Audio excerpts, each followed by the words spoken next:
শ্রমজীবী খেটে খাওয়া মানুষ তথা হকাররা, হকারদের জীবন জীবিকা বিপন্ন করে তুলেছে বিজেপি সরকার 100 দিনে। তাই নয়, লক্ষ্মী ভান্ডারের পরিবর্তে অন্নপূর্ণা যোজনার কথা বলা হয়েছিল যে আপনার প্রত্যেকটা মহিলাকে 3000 করে দেওয়া হবে। আর যতদিন এগোচ্ছে এই সরকারের বয়স হচ্ছে, নতুন নতুন নিয়মের ফাঁদে ফেলে যারা বিগত দিনে লক্ষ্মীর ভান্ডার পেয়েছে এই ধরনের মহিলারাও আজকে বঞ্চিত হচ্ছে। 200 ইউনিট বিদ্যুৎ বিনামূল্যে দেওয়ার কথা বলেছিল প্রতিশ্রুতিপত্রতে, 100 দিনে সেটাও কার্যকারিতা করতে পারেনি। ওর পরিবর্তে সোলার লাগানোর নিদান দিচ্ছে। শুধু তাই নয়, বছরে যে 5 বছরে যে চাকরির টার্গেট রেখেছিল সম্ভবত 1 কোটি পার ইয়ার, তাহলে কত করে হচ্ছে? এবছরে বাজেটে 1 লক্ষ চাকরির কথা উল্লেখ করলো, এখনো পর্যন্ত সেইভাবে আমরা দেখতে পেলাম না। কোনো নোটিফিকেশন জারি করেছেন, অর্থাৎ এখানেও একটা ধোঁয়াশার মধ্যে থাকছে। শুধু তাই নয়, বিগত দিনে যারা ওয়েস্ট বেঙ্গল পুলিশ থেকে শুরু করে টেট 2022, 2023 আরো যেগুলো নিয়োগ প্রক্রিয়া যেগুলো থমকে আছে, সে নিয়েও কোনো উচ্চবাচ্য করতে দেখা গেল না। বিরোধী আসনে যখন বসেছিল বিজেপি, এই চাকরির পরীক্ষার্থীদেরকে নানান প্রতিশ্রুতি দিয়েছিলেন। তারাই আবার যখন প্রতিশ্রুতি পূরণে ব্যর্থ হয়েছে, প্রতিবাদে যখন নামছে, আবার পুলিশকে সেই বিগত সরকারের মতো এগিয়ে দিচ্ছে তাদের উপরে, তাদেরকে ধরে আটকানোর জন্য। শুধু তাই নয়, চমকের রাজনীতি চলছে। আর উন্নয়ন শুধু দেখানো হচ্ছে, বিশেষ এক সম্প্রদায়কে আক্রমণটাকে এদের উন্নয়ন বলে দেখানো হচ্ছে।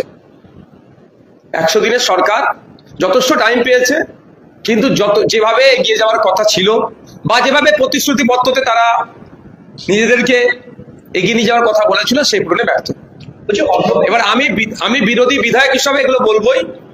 আমার থেকে ভালো বলতে পারবে শহরে চলে যান, গিয়ে তাদেরকে জিজ্ঞাসা করুন জল যন্ত্রণা কতটা কমেছে, যেটা শহরের সব থেকে 5টা সমস্যার মধ্যে অন্যতম একটা, জল যন্ত্রণা কতটা কমেছে তারা বলবে। গ্রামে চলে যান, গ্রামের রাস্তাঘাট থেকে শুরু করে পানীয় জলের যে সমস্যা কতটা দূরীভূত হয়েছে, আমার থেকে ভালো গ্রামের মানুষ বলতে পারবে। অন্নপূর্ণা ভান্ডার না পেয়ে বেশ কিছু মহিলা দেখা যাচ্ছে বিভিন্ন জেলায় একদম সরাসরি রাস্তায় নেমে বিক্ষোভ দেখাচ্ছে। দেখুন, আমি প্রত্যেকটা ডেমোক্রেটিক ওয়ে যে প্রোটেস্ট হয় সেগুলোকে আমি স্বাগত জানাই। আমি সেখানে ফিজিক্যালি না থাকতে পারলে মেন্টালি থাকি। কথা হচ্ছে, প্রতিশ্রুতি দিয়েছিলেন যখন বিরোধী আসনে বসেছিল বিজেপির পক্ষ থেকে, বিজেপি এখন শাসকের আসনে বসেছে, প্রতিশ্রুতি পূরণে ব্যর্থ হয়েছে, ফলে মানুষ প্রতিবাদ জানাচ্ছে। আমি একটা কথা হাউসের মধ্যে বলেছি, আজকেও বলছি, যে সার্ভে করা হোক, যারা পুরুষ নাকি অভিযোগ পুরুষ অনেক ঢুকে বসে আছে, কত আছে, তাদের বিরুদ্ধে অ্যাকশন নেওয়া হোক। তাদেরকে বাদ দিয়ে যেভাবে প্রতিশ্রুতি দিয়েছে ওভাবেই প্রত্যেকটা মহিলাকে 3000 টাকা অন্নপূর্ণার যোজনার মাধ্যমে তাদেরকে দিতে হবে, এটা আমার দাবি।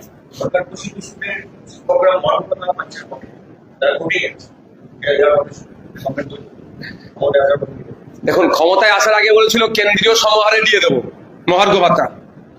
ক্ষমতায় আসলো, বাজেট দেখলাম, সেখানে একটা পার্সেন্টেজ ইনক্রিজ করার কথা বললো এবং লং টাইম দিল, এতদিন পরে দেবো।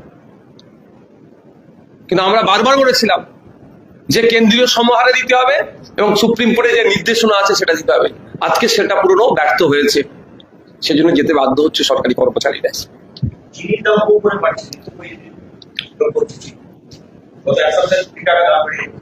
দেখুন,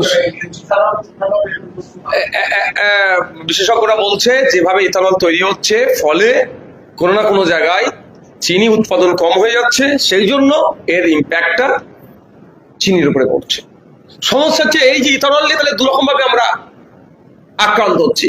E20 দ্বারা আমাদের গাড়িগুলো নষ্ট হচ্ছে, একভাবে আক্রান্ত হচ্ছে। দ্বিতীয় হচ্ছে চিনির দাম বেড়ে যাচ্ছে, ওখানে আমরা মার্কেটিং প্রাইস হাইক হয়ে যাচ্ছে, জড়া দাম আমাদের কিনতে হচ্ছে। সরকারের কাজটাই কি? জনগণকে একটু সুযোগ সুবিধা বেশি করে দেওয়া, মার্কেটকে কন্ট্রোল করা, ভারতবর্ষের নাগরিক যারা আছেন, বাংলার নাগরিক যারা আছেন, তাদেরকে এই যে নিত্য প্রয়োজনীয় জিনিসগুলো আছে সেই দামটা আন্ডার কন্ট্রোল রাখা। তার পরিবর্তে কি দেখছি, একের পর এক দাম বেড়ে যাচ্ছে, কন্ট্রোল তো দূরের কথা, বকলেমে দাম বেড়ে যাওয়ার কারণেই এই বিজেপি হয়ে দাঁড়াচ্ছে।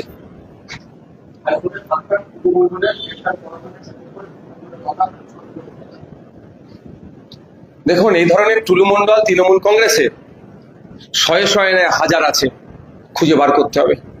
রাষ্ট্রীয় সম্পত্তিগুলোকে কিভাবে লুট করেছে, কোথা থেকে টাকা আসলো, নিশ্চিতভাবে টাকা ছাপানো তার মেশিন নয়। দুরকম ভাবে হতে পারে, এক লোকের কাছ থেকে কেড়েছে, নাহলে রাষ্ট্রীয় সম্পত্তিগুলো থেকে বানিয়েছে। তখন এটাকে তদন্ত করা দরকার। তবে আমি একটা কথা বলবো, টুলুমণ্ডল হতে পারতো না দলের ওপরের নেতাদের হাত না থাকলে। টুলুমণ্ডল এই খ্যাত হতে পারতো না যদি আধিকারিকদের সহযোগিতা থাকতো। শুধুমাত্র টুলুমণ্ডলকে ধরলে সমস্যার সমাধান হবে না। আগামী দিনে যদি এই সমস্যা গোড়া থেকেই সমাধান করতে হয়, ওই সময় ওখানকার আধিকারিকদের সাথে টুলুমণ্ডলের কি সম্পর্ক ছিল, কি আদান প্রদান কি হয়েছে, সমস্ত বিষয় পুঙ্খানুপুঙ্খ তদন্ত করা হোক, এবং কোন উচ্চ নেতৃত্বর ইশারাতে এই কর্মকাণ্ডগুলো চালিয়ে যেত, বালি পাথর কয়লা ইত্যাদি রাষ্ট্রীয় সম্পত্তিগুলো চুরি হতো, এটা দেখার দরকার আছে। তাহলে এগুলো সমাধান হবে, অর্থাৎ আগামী প্রজন্মের জন্য দৃষ্টান্ত তৈরি হবে, দুর্নীতি কম হবে। আর অন্যথায় শুধু জনপ্রতিনিধি বা বিরোধী দলের নেতা নেতাদের ধরে টানাটানি করলে দুর্নীতি চিরতরের জন্য মুছবে না। কারণ একটা দুর্নীতি হলে যেমন জনপ্রতিনিধিরা যুক্ত থাকছে, চিৎকার করে বলছি আমি, সাথে সাথে এটাও চিৎকার করে বলবো, আধিকারিকরাও কোনো অংশে পিছিয়ে না। কোন আধিকারিক বলতে পারবে প্রেসারে থেকে আমি করেছি, আন্ডার প্রেসারে রেখে আমাকে সই করিয়েছে, তাহলে সে কিসের আধিকারিক হলেন? জনগণ ট্যাক্সের টাকাটা দিচ্ছে, তার থেকে মাইনে হচ্ছে আপনাদের, আপনারা কেন কমপ্লেন করেননি তার বিরুদ্ধে? চুরি করে যে, আর চুরিকে যে প্রশ্রয় দেয়, আমরা জানি তাদেরকে কি বলে। জঙ্গি সন্দেহে এসটিএফ ইসলামপুরকে একজনকে অ্যারেস্ট করেছে। তিনি আবার স্থানীয় তৃণমূল ব্লক সভাপতি ভাই। দেখুন, কার ভাই, হ্যাঁ কার ভাই হবে, কার জামাইবাবু হবে, কার কি হবে, সেটা থেকে বড় কথা হচ্ছে যে অন্যায় করছে তাকে আমরা তাকেই করবো। কিন্তু প্রশ্ন আমাদের থেকে যায়, বিগত 10 বছর সারা ভারতবর্ষের কথা বলছি, নট অনলি ওয়েস্ট বেঙ্গল, যাদেরকে জঙ্গি সন্দেহে গ্রেফতার করা হচ্ছে, পাকিস্তানি গুপ্তচর জঙ্গি আমাদের ডেটা দিয়ে দিচ্ছে বিদেশকে, যে লাস্ট 10 বছর যাদেরকে গ্রেফতার করা হচ্ছে তাদের স্ট্যাটাস কি, কজন শাস্তি পেয়েছে, এই প্রশ্নটা আমি আজকে তুলতে চাই। গ্রেফতার হচ্ছে, 2-4 দিন মিডিয়াতে বক্তব্য চলছে, ট্রায়াল চলছে, আলোচনা হচ্ছে, তার পরবর্তীতে ওই জঙ্গিগুলো যদি অন্যায় করে থাকে, কেন তাদেরকে শাস্তির দ্রুততার সাথে দেওয়া হচ্ছে না? বিগত দিনে বলেছি, আজকেও বলছি, যদিও ফাঁসির বিরোধিতা অনেকে করে, আমি সেখানে যাব না, তারপরে বলছি 6 মাসের ফাস্ট ট্র্যাক কোর্টের মাধ্যমে এদের বিচার হোক। এরা যদি দোষ করে থাকে, সর্বোচ্চ দৃষ্টান্তমূলক শাস্তি দেওয়া হোক। কারণ এরা যদি অন্যায় করে থাকে, কেন 10 বছর এদেরকে আমরা পুষবো? অন্যায় দেশে থাকবে, দেশ বিরোধী কাজ করবে, দেশের ভাত ডাল খাবার নিয়মিত খাবে, কেন আমরা এদেরকে পুষবো? এদেরকে সর্বোচ্চ শাস্তির ব্যবস্থা হোক।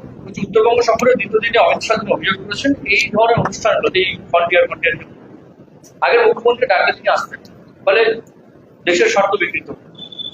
বর্তমান মুখ্যমন্ত্রী সেই অনুষ্ঠানে যোগ দিয়েছেন, তাকে ধন্যবাদ জানাচ্ছি। দেখুন, আমরা যুক্তরাষ্ট্রীয় পরিকাঠামোর মধ্যে আছি, পরিকাঠামোর মধ্যে যখন আছি, যে প্রোটোকল আছে প্রত্যেককে প্রোটোকলের মান্যতা দেওয়া দরকার। এমনও তো দেখা গিয়েছে যে আমাদের পশ্চিমবাংলার সরকারের যিনি প্রধান, অ্যাডমিনিস্ট্রেটিভ মিটিং করছেন বিরোধী এমপি এমএলএদেরকে বর্জন করে, এটা তো প্রোটোকলের বাইরে। আজকে অমিত শাহজি যে কথা বলছেন, প্রোটোকলের মধ্যে থেকে নিশ্চিতভাবে বলছে। তবে একটা কথা আমি অ্যাড করতে চাই, যেহেতু তিনি উত্তরবঙ্গে এসেছেন, উত্তরবঙ্গে এসে আমাদের দেশে নিরাপত্তার জন্য তিনি আলোচনা করছেন। শুধু উত্তরবঙ্গ নয়, পাঞ্জাব, গুজরাট, ওদিকে আপনার রাজস্থান সহ ত্রিপুরার যে বর্ডার স্টেট গুলো আছে, সেগুলোকে আরো বেশি করে নজর দেওয়া দরকার। অরুণাচল প্রদেশ প্রত্যেক দিন শুনছি কম বেশি নাকি চীনের অগ্রসর হচ্ছে, সেখানে আটকাবে কি করে? কয়েক হাজার কিলোমিটার নাকি চীন চলে এসেছে।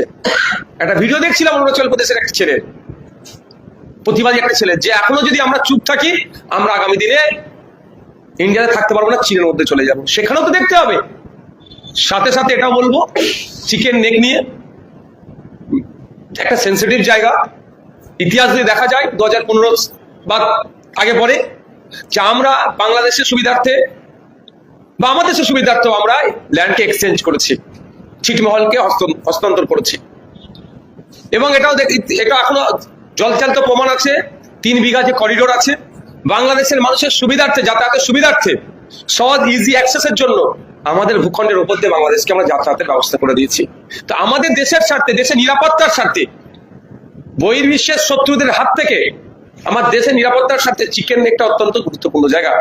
চিকেন নেককে আরো এক্সটেন্ড করা যায় নাকি, জায়গাকে আরো বাড়ানো যায় নাকি, সেই নিয়ে আমার মনে হয় আমার দেশের স্বরাষ্ট্রমন্ত্রী, আমার দেশের ফরেন অ্যাফেয়ার্স মিনিস্টার আলোচনা করে বাংলাদেশ সরকারের সাথে দ্রুততার সাথে ডায়লগ বিনিময় করা দরকার।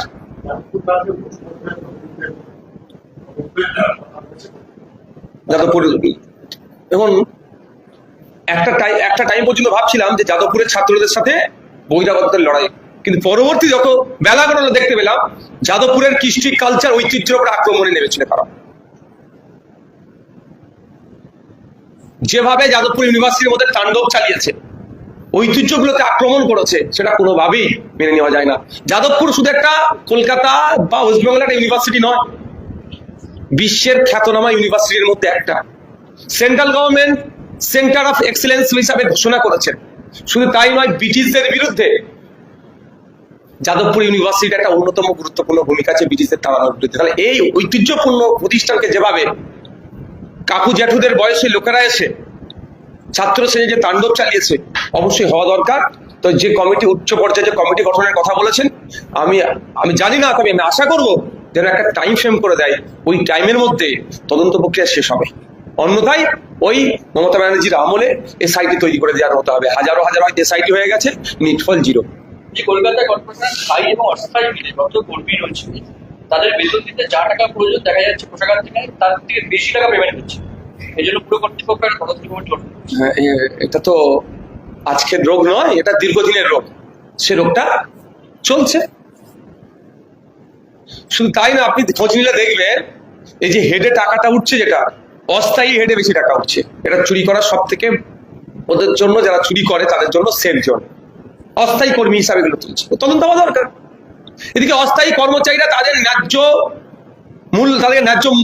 যে তাদের মজুরি পাওয়া দরকার, তাদের কর্মের মূল্যায়ন হচ্ছে না, উল্টো দিকে টাকা লুট হয়ে যাচ্ছে। আরাবুল ইসলামের কি হলো? ভোটার আগে জয়েন করলে ভোটার পর ছেড়ে দিলেন আপনার? দেখুন, এটা নিয়ে আমি বেশি কথা বলবো না। প্রথম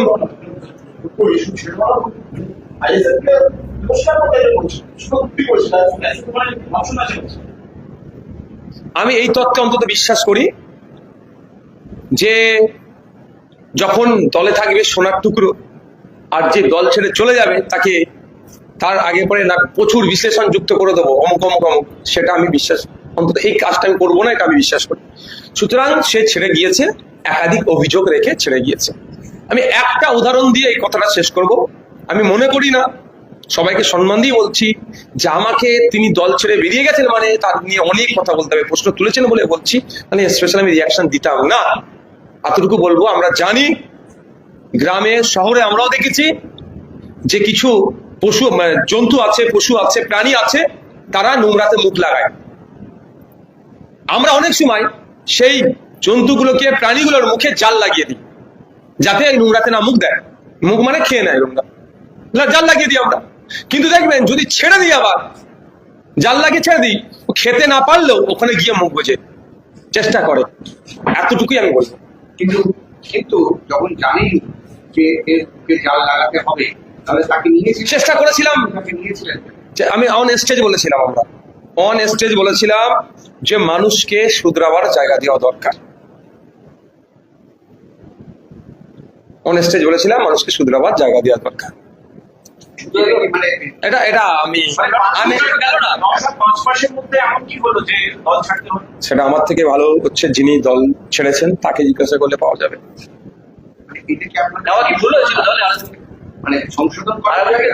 চেষ্টা হচ্ছে, মানুষকে তো ভালো প্ল্যাটফর্ম দিতে হবে। এখন কি মনে হচ্ছে নেওয়া ভুল হয়েছে? না দেখুন, আমি একবারের জন্য কথা বলবো না। আমি আবারও বলছি, কেউ আসলে যখন সোনার টুকরো হয়ে গেল, ছেড়ে যখন বেরিয়ে গেল, তাকে অমুক অমুক ভাষায় গালিগালাজ করা আমার দ্বারা হয় না। সুযোগ দেওয়া হয়েছিল, তিনি হয়তো সুযোগটা কাজে লাগাতে পারেননি, বা আমাদের যে অ্যাটমসফিয়ার, সেখানে তিনি সেই অ্যাটমসফিয়ারে নিজেকে সামঞ্জস্যতা করতে পারছেন। হতে পারে 5টা রকমের মানুষ থাকতে পারে। আমার মিষ্টি খেতে পছন্দ, আপনার টক খেতে পছন্দ। গালিগালাজ না করে যদি ভালো সেটা তো ভয়ঙ্কর, একেবারে খুবই ভালো। কিন্তু আমি বলছি এরকম আর কেউ আছে দলে যাদেরকে ঘুরিয়ে এনেছে? আপনারা খুঁজতে থাকুন, খুঁজে পেলে আপনারা আমার থেকে বেশি হতে পারে। আপনারা খুঁজতে থাকুন, খুঁজে পেলে বলবেন, শুধরানোর সুযোগ দেওয়া হবে। Next question. তখন না হিন্দি হিন্দি আমার লাস্ট সোমবার থাকলে বাইরে তারপরে এরকম একটা সুযোগ হবে। যখন নাই আর কবে বার হবে কারো না মানে ঠিক ঠিকানা নাই, সেই নিয়ে প্রশ্ন করে অযথা টাইম নষ্ট করবেন। আপনার প্রথম সারির এত বড় একটা চ্যালেঞ্জ, থাকলে কি মানে একবার সুযোগ দিতে থাকে? আমার ক্যানিং পরিবার মানুষরা ভালো বলতে পারবে আমার থেকে। এবার কি হিন্দি?